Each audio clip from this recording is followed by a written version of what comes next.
2 ശമൂവേൽ 9-ാം അധ്യായം. അനന്തരം ദാവീദ്, ഞാൻ യോനാഥാന്റെ നിമിത്തം ദയ കാണിക്കേണ്ടതിന് ശൗലിന്റെ കുടുംബത്തിൽ ആരെങ്കിലും ശേഷിച്ചിരിക്കുന്നുവോ എന്ന് അന്വേഷിച്ചു. എന്നാൽ ശൗലിന്റെ ഗൃഹത്തിൽ സീബ എന്നു പേരുള്ള ഒരു ഭൃത്യൻ ഉണ്ടായിരുന്നു. അവനെ ദാവീദിന്റെ അടുക്കൽ വിളിച്ചു വരുത്തി.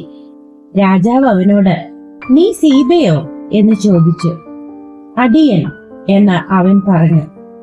ഞാൻ ദൈവത്തിന്റെ ദയ കാണിക്കേണ്ടതിന് ശൗലിന്റെ കുടുംബത്തിൽ ആരെങ്കിലും ഉണ്ടോ എന്ന് രാജാവ് ചോദിച്ചതിന്, 2 കാലം മുടന്തായിട്ട് യോനാഥാന്റെ ഒരു മകനുണ്ട് എന്ന് സീബ രാജാവിനോട് പറഞ്ഞു. അവൻ എവിടെ എന്ന് രാജാവ് ചോദിച്ചതിന്, ലോദബാരിൽ അമ്മീയേലിന്റെ മകനായ മാഖീരിന്റെ വീട്ടിലുണ്ട് എന്ന് സീബ രാജാവിനോട് പറഞ്ഞു. അപ്പോൾ ദാവീദ് രാജാവ് ആളയച്ചു. ലോദബാരിൽ അമ്മീയേലിന്റെ മകനായ മാഖീരിന്റെ വീട്ടിൽ നിന്ന് അവനെ വരുത്തി.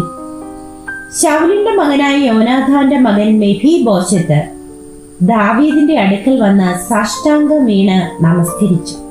ദാവീദ് മെഫീബോശെത്തേ എന്ന് വിളിച്ചതിന് അടിയൻ എന്ന് അവൻ പറഞ്ഞു. ദാവീദ് അവനോട്, ഭയപ്പെടേണ്ട, നിന്റെ അപ്പനായ യോനാഥാന്റെ നിമിത്തം ഞാൻ നിന്നോട് ദയ കാണിച്ച് നിന്റെ അപ്പനായ ശൗലിന്റെ നിലമൊക്കെയും നിനക്ക് മടക്കി തരുന്നു. നീയോ നിത്യം എന്റെ മേശയിങ്കൽ ഭക്ഷണം കഴിച്ചുകൊള്ളേണം എന്ന് പറഞ്ഞു. അവൻ നമസ്കരിച്ചും കൊണ്ട്, ചത്ത നായെ പോലെ ഇരിക്കുന്ന അടിയനെ നീ കടാക്ഷിപ്പാൻ അടിയൻ എന്തുള്ളൂ എന്ന് പറഞ്ഞു.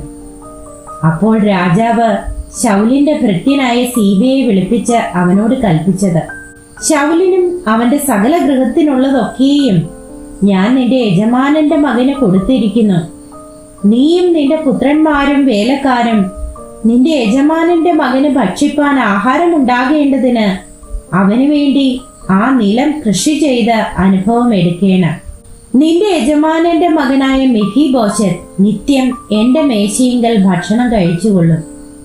എന്നാൽ സീബയ്ക്ക് 15 പുത്രന്മാരും 20 വേലക്കാരും ഉണ്ടായിരുന്നു. രാജാവായ യജമാനൻ അടിയനോട് കൽപ്പിക്കുന്നതൊക്കെയും അടിയൻ ചെയ്യും എന്ന് സീബ രാജാവിനോട് പറഞ്ഞു. മെഫീബോശെത്തോ രാജകുമാരന്മാരിൽ ഒരുത്തൻ എന്ന പോലെ ദാവീദിന്റെ മേശയിങ്കൽ ഭക്ഷണം കഴിച്ചു പോന്നു. മെഫീബോശെത്തിന് ഒരു ചെറിയ മകനുണ്ടായിരുന്നു. അവന് മീഖ എന്ന പേർ. സീബയുടെ വീട്ടിലുള്ളവരൊക്കെയും മെഫീബോശെത്തിന് ഭൃത്യന്മാരായി തീർന്നു. ഇങ്ങനെ മെഫീബോശെത്ത് യെരൂശലേമിൽ തന്നെ വസിച്ചു. രാജാവിന്റെ മേശയിങ്കൽ ഭക്ഷണം കഴിച്ചു പോന്നു. അവന്